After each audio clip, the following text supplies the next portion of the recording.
एक बात जो काबिल तवज्जो है, जिस पर मैं आज खुसूसी तौर पर बात करना चाह रहा हूं, वो ये है कि नबी पाक सल्लल्लाहु अलैहि वसल्लम ने यह भी बता दिया कि माँ का बड़ा हक है, और हुजूर ने यह भी बता दिया कि बीवी का भी हक है। जो तुमने खुद खाना है उसे खिलाना है, जो खुद पहनना है उसे। अब मसला पता क्या होता है, बीवी का मुतालबा है कि तू सिवाय मेरे किसी की नहीं सुनेगा। वो कहती है कि चूंकि मैं आई हूं सारा कुछ छोड़ के, अब सिवाय मेरे तो किसी और की नहीं सुनेगा। अम्मा कहती है कि चूंकि पैदा मैंने किया है, परवरिश मैंने की है, जवान मैंने किया, तो हुकूक मेरे ज्यादा है। ये हदीस अम्मा जरूर सुनाएगी अगर उसे याद होगी। अब उसका नुकसान ये होता है कि अगर किसी औरत से ये पूछा जाए कि तू बतला कि बगैर माँ के कोई बच्चा बड़ा हो सकता था, तो उसने पाल पोस के तुझे दिया है, तो तू ये कैसे कह सकती है कि तू किसी और की ना सुन।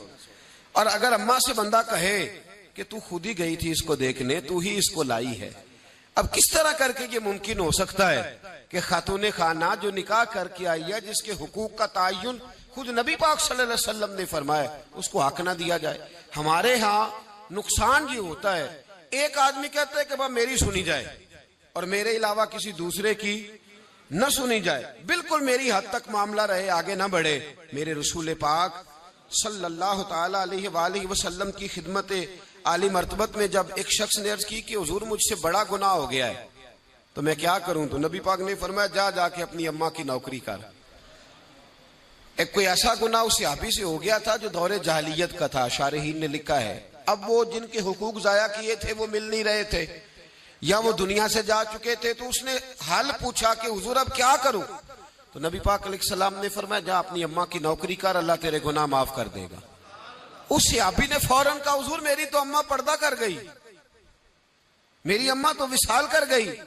तो हुजूर ने एक नया हक बयान फरमाया, महबूब ने फरमाया जा जाके खाला की नौकरी कर, अल्लाह तेरे गुनाहों को माफ फरमा देगा।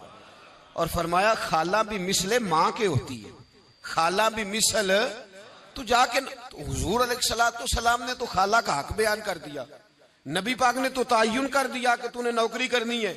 अब अगर बेगम साहिबा को एतराज हो कि तू खाला के घर क्या लेने गया था, तो उधर क्यों गया था, तो ये उसका एतराज इसलिए दुरुस्त नहीं है कि इस हक को रसूल पाक ने बयान फरमा दिया है।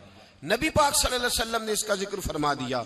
मेरे रसूल पाक सैयद आलम सल्लल्लाहु अलैहि वसल्लम ने खुद इरशाद फरमाया, तिरमिज़ी शरीफ की हदीस है, नबी पाक के ना किसी चचा पर किसी ने एतराज किया। तो जो है मेरी बात पर, अब यहां वजाहत नहीं है कि वो मुसलमानों में से थे या गैर मुस्लिमों से थे, लेकिन किसी ने हुजूर के किसी चचा पर, हमारा पता क्या हाल है, चाचा तो बड़ा दुश्मन होता है ना, तो उस पर तो इतराज करे तो ठंड पड़ती है माज़अल्लाह। लोग कहते हैं फटाफट कर दो जुमले और कह दे, चाचा तो शरीक होता है, रोज अब्बा बताता है, अम्मा रोज तबसरा करती है कि बड़ा जालिम है।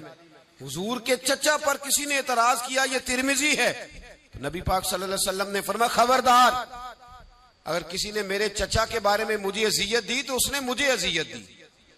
और फरमाया तुम्हें पता नहीं, चचा तो इस तरह होता है जिस तरह बाप होता है, इस तरह होता है जिस तरह। अब चचा के हक का तायुन किसने कर दिया, नबी पाक सल्लल्लाहु अलैहि वसल्लम ने। अब अगर कोई शख्स इस पर यह शिकवा करे कि ये तो एक और